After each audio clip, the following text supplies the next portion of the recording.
Bonjour, bienvenue, and welcome to Bicycle Gourmet's Wine Vine. This time around, the spotlight is on, you guessed it, French wine. Up first is a 2017 Chateau Le Grolet.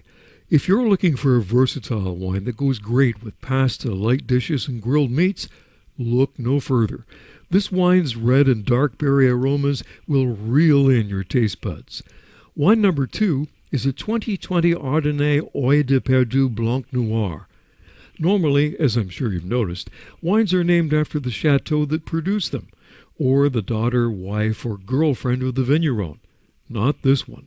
Its name translates as Eye of the Partridge.